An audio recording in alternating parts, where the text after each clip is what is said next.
சப்பாத்திக்கு first 4 spoons of கோதுமை மாவு எடுத்துகிட்டு கொஞ்சோண்டு உப்பு போட்டுட்டு கொஞ்சம் கொஞ்சமாக தண்ணி ஊற்றி நார்மலாக ஸ்பூன்லேயே பிசைஞ்சிடலாம். இது கையில் பிசைஞ்சா பிச்ச பிச்சான்னு விட்டும். அதனால் ஸ்பூன்லேயே பிசைஞ்சிட்டா அது ஈஸியாக பால் ஆகிடும். அதுக்கப்புறம் நம்ம கையில் வந்துட்டு கொஞ்சமாக நெய் ஊற்றிட்டு கையில் பிசைஞ்சாக்கா கையில் ஒட்டாது.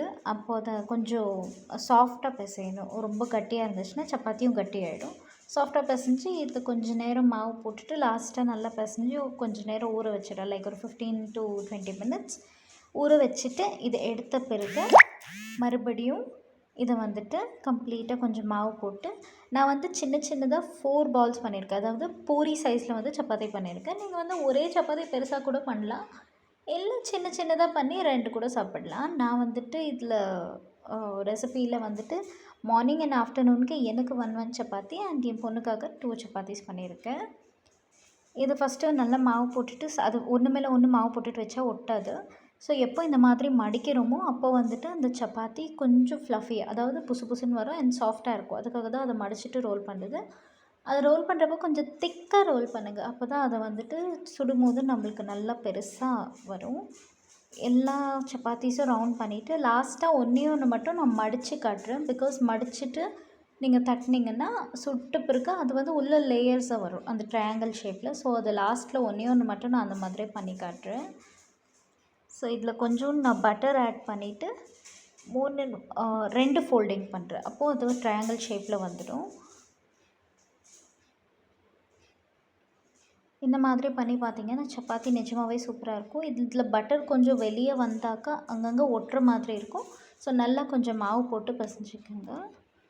பிசைஞ்சு முடித்ததும் இதை வந்து நம்ம தவாவில் போட்டு எப்படி சுடுறதுன்னு காட்டலாம். தட்டுறது சுடுறது ரெண்டுலேயுமே சப்பாத்தியோட சாஃப்ட்னஸ் டிபெண்ட் ஆகும். ஸோ ரெண்டுமே கொஞ்சம் திக்காக தட்டிக்கோங்க. மாவு போட்டுட்டு ஒரு தட்டில் எல்லாத்தையும் போட்டு வச்சுட்டு தவா நல்லா சூடாக இருக்கணும். சூடான தவாவில் போட்டுட்டு நான் வந்து ஒரு சின்ன கர்ச்சிஃப் வச்சுருக்கேன் சப்பாத்திக்குன்னு. ஸோ நீங்கள் வந்து ஒரு பிளெயின் கிளாத்தை வந்துட்டு நல்லா மடிச்சுட்டு சப்பாத்தி மேலே இப்படி வச்சு வச்சு எடுத்திங்கன்னா சப்பாத்தி உப்பிடும். உப்பிடுச்சுன்னா அது வந்து உள்ளே சாஃப்டாக இருக்கும். அதனால தான் அது உப்புறதுக்காக போடுறது. அண்ட் ரொம்ப வாட்டி சப்பாத்தி திருப்பக்கூடாது. திருப்பினா அது வந்து ஹார்டாக பப்பட் மாதிரி ஆகிடும். அதனால சும்மா ஒரு 2 வாட்டி திருப்பிட்டு கீ வந்து லாஸ்ட்டில் எடுக்கிறதுக்கு முன்னால் ஒரே ஒரு கொஞ்சமாக கீ போட்டுட்டு நான் எடுக்கிறேன்.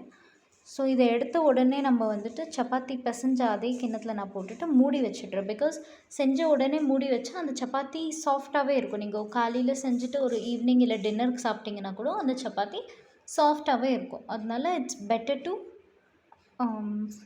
மூடி வைக்கிறது நல்லது. சுட்ட உடனே சூடாகவே மூடி வச்சிங்கன்னா அது கொஞ்சம் சாஃப்டாக இருக்கும். ஆனால் தண்ணி இருக்க பாத்திரத்தில் போடாதீங்க. அப்போ வந்து ஃபுல்லாக அந்த தண்ணியெல்லாம் ஈரி அது ஒரு மாதிரி ஆகிடும். தண்ணி இல்லாத பாத்திரத்தில் நீங்கள் போட்டுட்டு மூடி வச்சிங்கன்னா சூப்பராக இருக்கும். இந்த ட்ரையாங்கிள் சப்பாத்தி பார்த்துக்கோங்க. லாஸ்ட்டில் இது எப்படி லேயர்ஸாக வரும்னு நான் உங்களுக்கு காட்டுறேன்.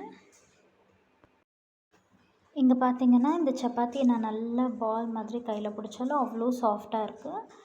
இது நல்லா பிச்சு பிச்சு பார்த்தா 3 லேயர்ஸ் வரும். மேலே இருக்க ஒன்று, உள்ளே இருக்க ஒன்று, அதுக்கும் கீழே இன்னொரு லேயர். ஸோ 3 லேயர் இருக்கும். உங்களுக்கு வேணும்னா ஒரே சப்பாத்தி இந்த மாதிரியும் பண்ணிக்கலாம், இல்லை சின்ன சின்னதாக இந்த மாதிரி 2 சப்பாத்தி பண்ணிங்கனாலும் நல்லா தான் இருக்கும். இதே மாதிரி பண்ணி என்னோடய டயட்டை நான் வந்து 3 டேஸ்க்கு மட்டும் தான் சப்பாத்தி சாப்பிட்டேன். அதுக்கப்புறமா நான் என்ன ஃபாலோ பண்ணேன்ற நெக்ஸ்ட் வீடியோவில் போடுறேன். சப்பாத்தி எப்படி பண்ணுறதுன்றதுக்காக தான் இந்த வீடியோ. ஸோ ப்ரிப்பேர் பண்ணி சாப்பிட்டுட்டு எப்படி இருந்துச்சுன்னு எனக்கு சொல்லுங்கள். See you. Bye bye. Thank you for watching. Next வீடியோவில் பார்க்கலாம். Bye.